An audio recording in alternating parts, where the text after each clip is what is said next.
Hi guys, c'est une vidéo que vous attendiez depuis très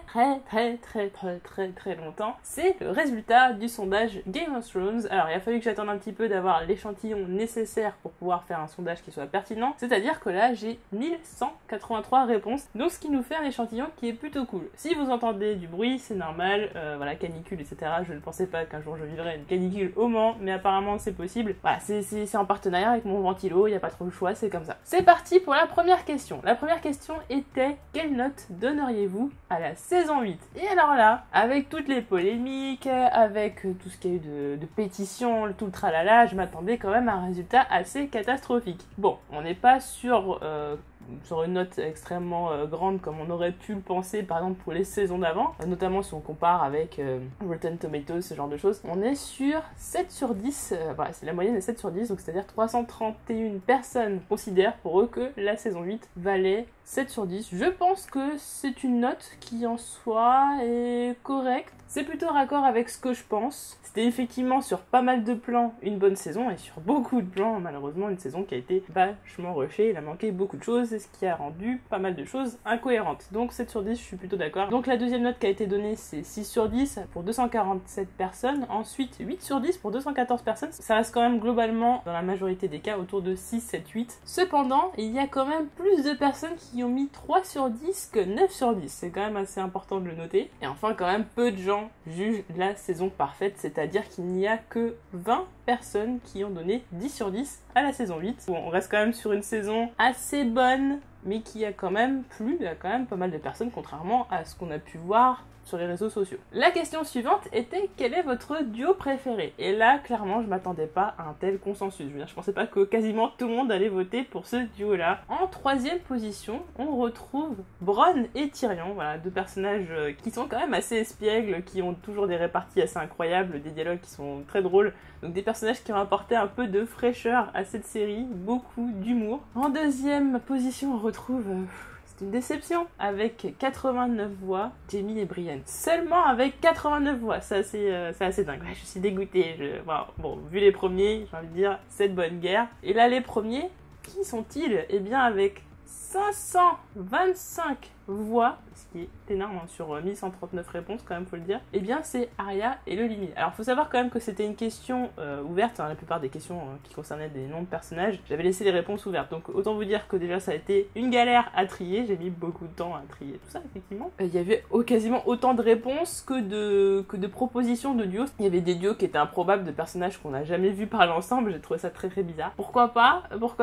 Donc Arya et le limite ont clairement détruit le game, faut le dire. Jaime et Brienne sont quand même le premier couple de ce tableau. La seule fratrie qui sera dans le top 10, ça reste Jaime et Tyrion qui sont à la 5e place. Et oui, la famille Stark, etc., ça arrive quand même bien plus loin. Quant à Daenerys et Jon, bon c'est pas le duo qui a captivé de malades, mais ils ont quand même une position qui est assez honorable puisqu'ils sont 4e. La question suivante portait sur: en quelle année avez-vous découvert la série? Et là, je pense qu'il y a pas mal de petits menteurs, je vous vois les gars derrière l'écran, enfin les gars et les filles, hein, bien sûr, bien évidemment. Et là, on a une majorité écrasante, c'est-à-dire qu'on a quand même 18% de gens qui disent que oui, moi j'ai connu dès la première saison, voilà, 2011, j'ai connu avant tout le monde, voilà. Alors, je crois beaucoup de personnes, mais je pense pas qu'il y ait vraiment autant de personnes qui ont découvert depuis la première saison. Ça me semble assez étrange qu'il y ait autant de personnes qui aient connu la série en saison 1, sachant que, quand même, c'est une série qui, dans la hype, est montée au fur et à mesure, et donc tout le monde ne connaissait pas dès le début, donc bon, c'est peut-être possible, hein, je dis pas le contraire, mais j'avoue que j'ai un petit doute par rapport à ça. 2011 est arrivé en première position.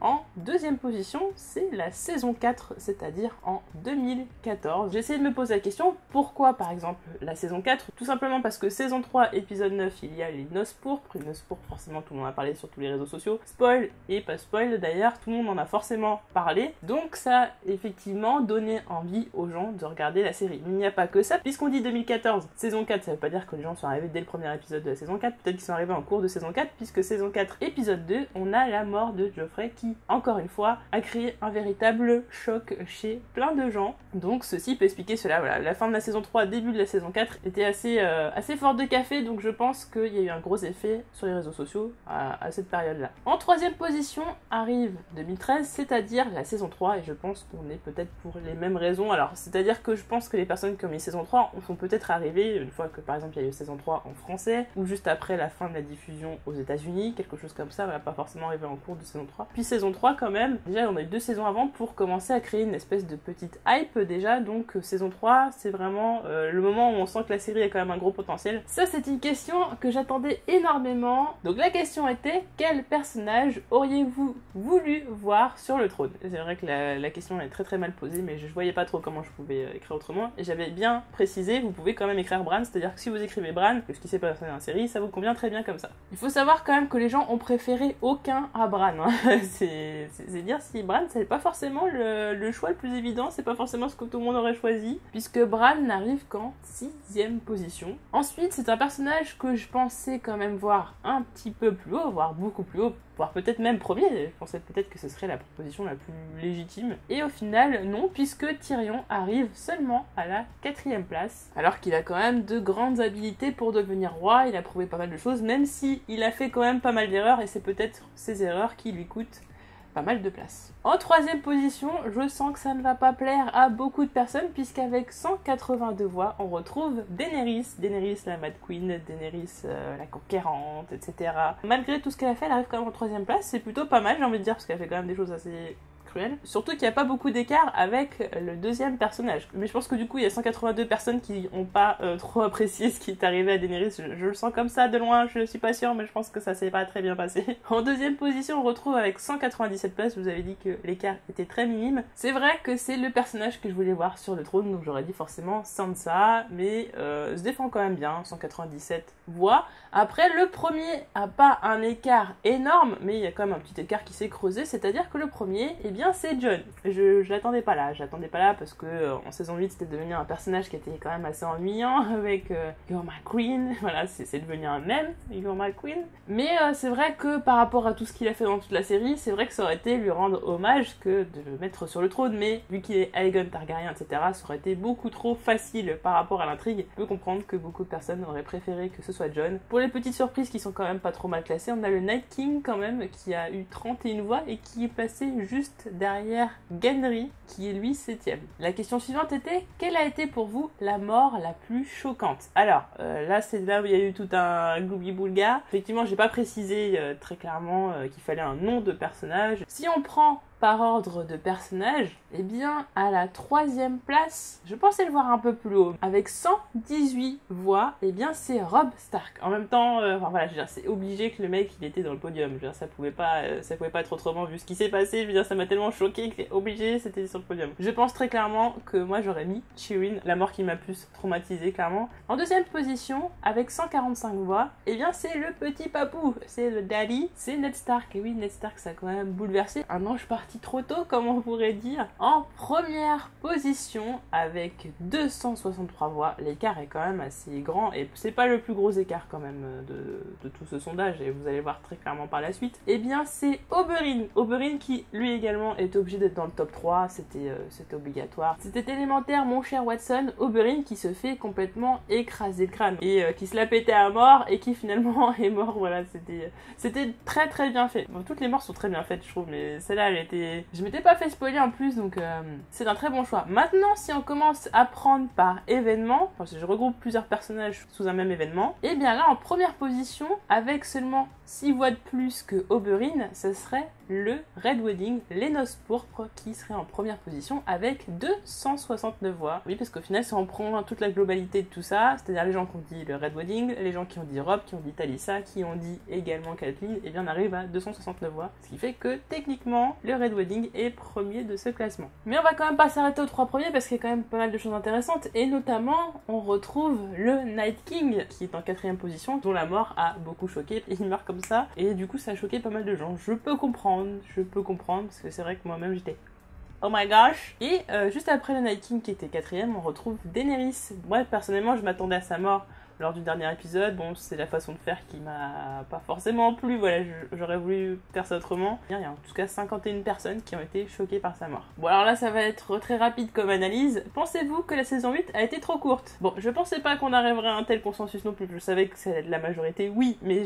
Ce qui m'intéressait, c'était de savoir combien on allait avoir de oui. On arrive à quelque chose d'assez fat, très clairement. Si je regarde, on est à 1123 personnes sur 1160 réponses qui ont dit oui. Donc on est à 96,8% de oui, la saison 8 a été trop courte. C'est vrai que c'est une question qui est orientée, mais en même temps, c'était ce dont se plaignaient beaucoup de gens, donc je me suis dit que ça pourrait être intéressant de voir si tout le monde avait le même avis. Je pense qu'on est quand même sur une grosse majorité. Alors là, c'était une question qui m'est venue après, parce que j'ai mis un peu de temps à construire ce sondage, et je me suis dit ça peut être pas mal de poser une question un petit peu plus extérieure à la série, et de se concentrer un peu sur les acteurs. La question était donc, quel acteur ou actrice a selon vous fourni la meilleure performance? Pour moi, l'acteur qui a fourni la meilleure performance, c'est Alfie Allen qui joue Théon. J'aurais dit Peter Dinklage, mais Peter Dinklage est plus vieux, a plus d'expérience et tout ça, et Alfie Allen est quand même jeune, et pour son jeune âge, je trouve que la performance était dingue. Alors, première chose qui m'a fait rigoler, c'est pas méchant, hein, prenez pas mal, mais Kit Harington, il a pas eu un nombre de voix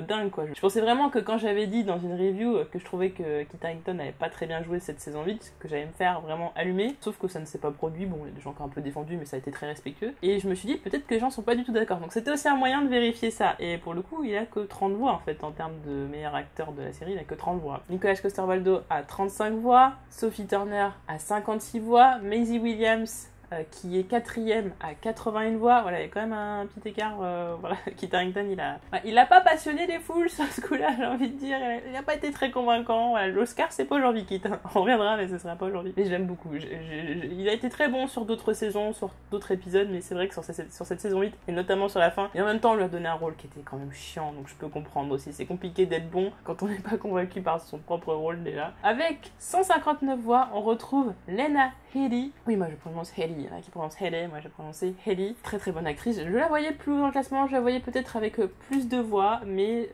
en même temps le podium est tellement incroyable que c'est compliqué. Avec une centaine de voix d'écart, avec 251 votes, on retrouve Emilia Clarke qui est adulée par beaucoup de personnes, qui en plus d'être une personne qui a l'air vraiment extra, est une très bonne actrice, elle est vraiment passée par toutes les émotions durant cette série. Ensuite, bon bah je suis pas sûre qu'il y ait vraiment un gros suspense, mais je pense que le suspense viendra plus du nombre de voix qui est colossal et qui détruit tout le game. 410 voix pour Peter Dinklage. Vraiment, c'est un acteur qui a été clairement adoré, qui, pour vous, est considéré comme au-dessus de la mêlée. Je comprends totalement. Voilà, si il n'y avait pas eu Alfie Allen, je pense que j'aurais dit Peter Dinklage. Et encore, c'est juste une question d'âge. Il a joué un personnage qui pouvait être drôle, qui pouvait être touchant. On a aussi la scène du jugement, le meurtre de Shay, de son père et tout ça qui est juste dingue. Il nous captive. Et Game of Thrones, sans cet acteur-là, n'aurait jamais été Game of Thrones. Bon là, ça va être rapide. Il n'y a pas tellement de suspense. On est un peu comme la saison 8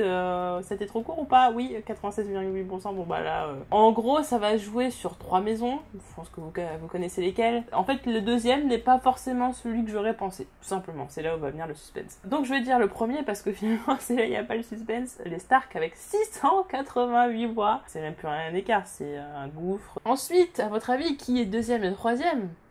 Eh bien j'aurais dit les Lannister, mais ce ne sont pas les Lannister puisque ce sont les Targaryens avec, je vous le concède, un tout petit écart puisqu'ils ont 167 voix et les Lannister ont 154 voix. Ensuite on retrouve les Tyrell, les Martell, Mormont. Parmi ces batailles, laquelle trouvez-vous la plus épique? Et vous aviez le choix entre les plus grosses batailles de Game of Thrones. Et en troisième position, l'attaque des Dothraki. On a Jaime et Bronn qui sont sur la route pour entrer à Port-Réal et là on entend les sabots des chevaux Dothraki, puis ensuite Drogon qui arrive avec la musique et tout ça, c'est dingue. Il y a le plan séquence avec Bronn qui est dingue, on a les chevaux qui passent à travers le feu, Drogon qui détruit tout, c'est un véritable massacre, les gens sont cramés. On a Jaime qui voit tout ça et qui veut agir en tuant Daenerys et Tyrion qui est témoin de tout ça. Juste un épisode dingue. En deuxième position, eh bien c'est beaucoup plus récent puisqu'il s'agit de la bataille de Winterfell qui a récolté 301 voix avec donc 25,9% des votes. Donc c'était une bataille qui était très attendue, il y avait quasiment tous les personnages, donc voilà, la hype était assez dingue. On était tendu, on espérait vraiment que ce soit l'épisode parfait. C'était un très bon épisode qui arrive pas forcément au bon moment de la saison parce que la saison elle était effectivement trop courte, mais c'était un épisode qui était quand même assez dingue, même si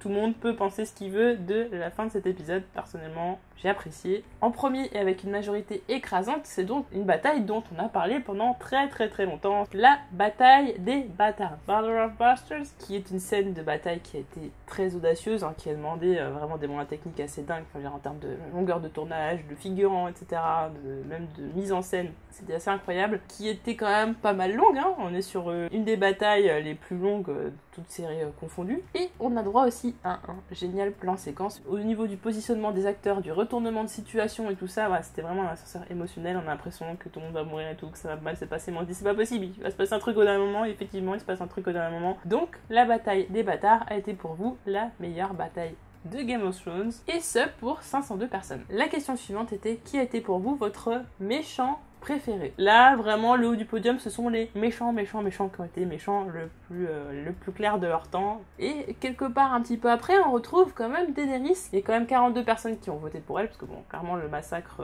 techniquement, c'est quand même pire que ce que tous les autres personnages ont fait dans Game of Thrones. En termes de quantité de morts, on retrouve aussi Joffrey. Joffrey, ça faisait longtemps qu'on l'avait pas vu, ça faisait longtemps qu'on n'avait pas entendu parler de lui. 98 personnes, on dit quand même Joffrey. Joffrey, c'était vraiment un méchant qui était très drôle, il était très agaçant, vraiment, c'était le méchant le plus agaçant que je connaisse, et pourtant, même s'il m'agaçait, je l'aimais quand même bien. J'étais quand même très contente de le voir mourir. Une satisfaction personnelle qui était assez dingue. Il arrive donc en 4ème position. 3ème position avec 113 votes, et bien c'est le Night King. Le Night King qui a 113 votes, alors qu'on l'a clairement pas beaucoup vu, mais c'était une menace assez importante. Il sait utiliser son javelot. Je dis pas de truc bizarre d'ailleurs en disant javelot. Son ombre planait sur la série et on avait peur qu'il passe à l'attaque. En 2ème position, et je pensais que ça allait être un petit peu plus serré entre les deux premiers, et bien avec 273 voix, c'est Ramsay Bolton, Ramsay Snow comme vous voulez l'appeler, le tortionnaire de Théon, le tortionnaire de beaucoup de personnes. Lui, il va chasser des innocents, voilà, pour que ses chiens les mangent. Il va découper des parties très intimes de Théon et le faire souffrir, voilà, psychologiquement, violer Sansa. Enfin, je pense que j'ai pas besoin de vous rappeler tout ce qu'il a fait. Je pense que vous avez des très bons souvenirs et certaines images très sympathiques vous reviennent en tête certainement. Sa mort aussi était très satisfaisante.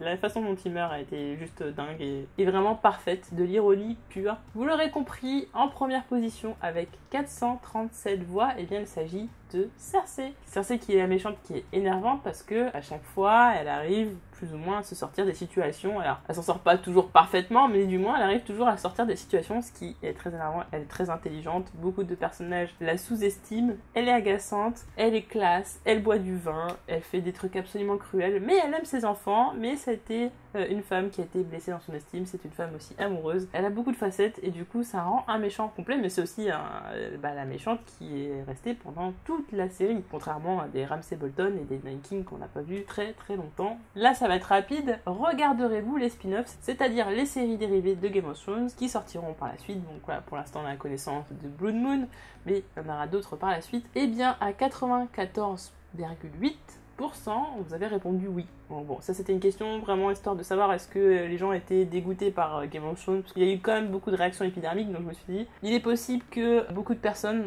aient envie d'arrêter là avec tout l'univers Game of Thrones, mais finalement il y a quand même que 5,2% de personnes qui finalement ne continueront pas l'aventure. Donc la hype autour de Game of Thrones est quand même toujours présente malgré tout ça. La question suivante était: quel personnage auriez-vous voulu voir plus à l'écran? C'est-à-dire ça peut être un personnage qui est resté vivant pendant toute la série mais qu'on n'a pas beaucoup vu pour certaines raisons, ça peut être aussi un personnage qui est mort trop tôt. En 3ème position, c'est le Night King avec 74 voix. Oui, le Night King qu'on a effectivement pas beaucoup vu.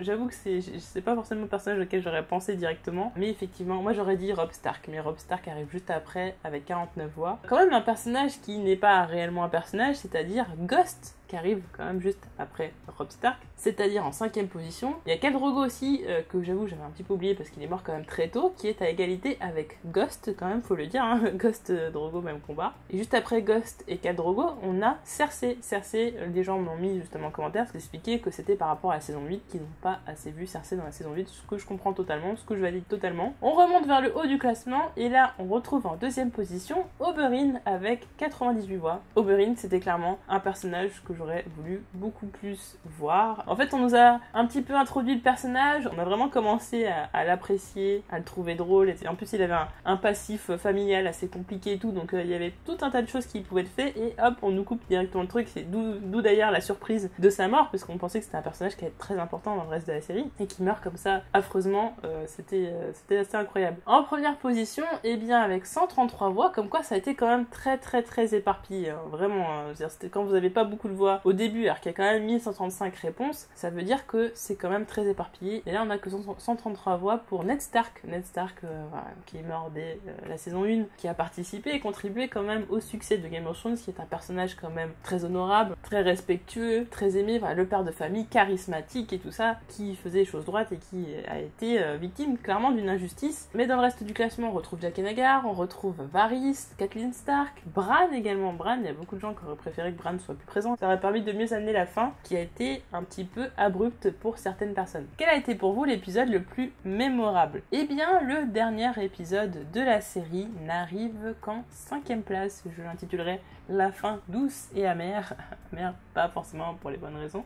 Qui lui vole la vedette juste devant? On a la bataille des bâtards. Comme quoi la bataille des bâtards est revenue plusieurs fois dans ce sondage. Là, on va être encore sur une bataille, puisqu'en 3e position, on retrouve la bataille de Winterfell. Oui, ça vous a marqué, parce que, comme je disais tout à l'heure, c'est un épisode attendu. Il y avait un teasing assez dingue dessus, donc forcément, on a quand même été soufflé par cet épisode, quoi qu'il arrive. 2e épisode, et là, ça concerne encore des morts, parce que dans tous ces épisodes-là, on parle quand même de morts. En 7e position, la mort de Khal Drogo. En 8e position, la mort de Littlefinger. Et également, à égalité, on a le massacre de King's Landing. Donc tout ce qu'on a là dans ce classement concerne des épisodes où il y a des morts. Donc le 2e épisode, c'est les noces pourpres.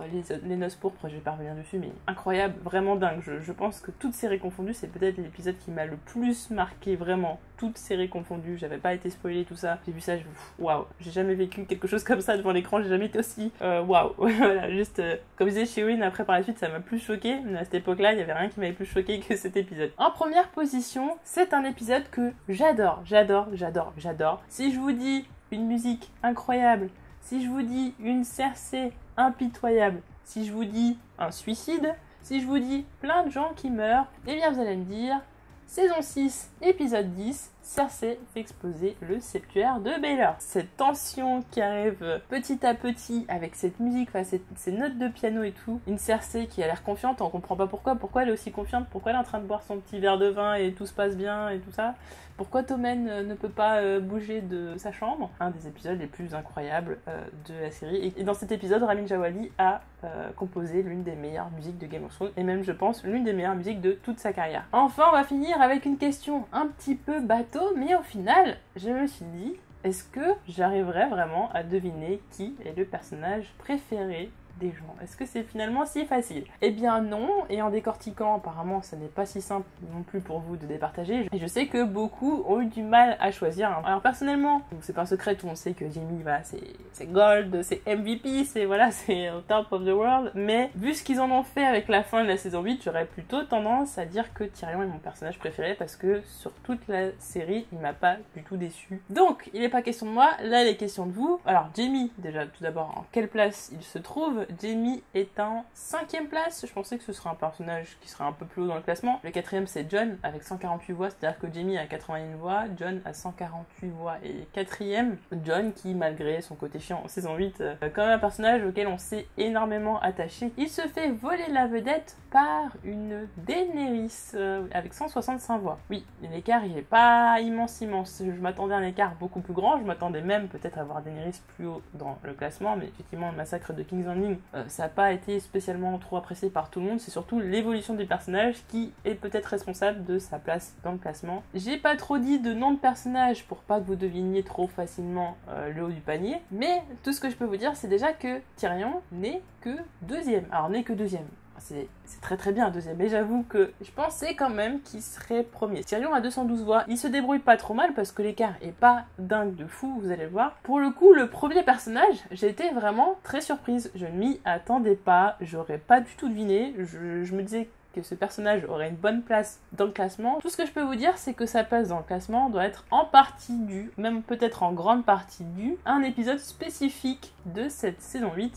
Quel est cet épisode? Si je vous dis saison 8, épisode 3, bataille de Winterfell, vous allez me dire Arya. Et donc c'est Arya qui remporte la tête du classement avec 249 voix. Donc quand même entre Tyrion et Arya, donc quand même 212, 249, voilà, c'était quand même très très serré, mais Arya a quand même battu tout le monde, hein, clairement. Ned arrive 9ème, on parle quand même d'un personnage qui est resté qu'une saison, hein, un peu moins d'une saison, c'est-à-dire qu'il a un impact énorme. Ned qui est quand même revenu beaucoup de fois dans les classements. Comme quoi, ce sondage était fort intéressant, j'ai vraiment adoré décortiquer les résultats, voir tout ça et puis pouvoir analyser tout ça avec vous. N'hésitez pas à me dire en commentaire ce que vous pensez de ces résultats, est-ce que c'est en adéquation avec ce que vous imaginiez, est-ce que vous êtes très surpris, est-ce que vous êtes déçus? N'hésitez pas à me dire tout cela et on se retrouve très vite pour d'autres vidéos. Et si ça vous a plu, eh bien je referai un sondage sur une autre série dans quelques temps. Voilà, je vous fais des bisous et je vous dis à très bientôt pour d'autres vidéos. Salut!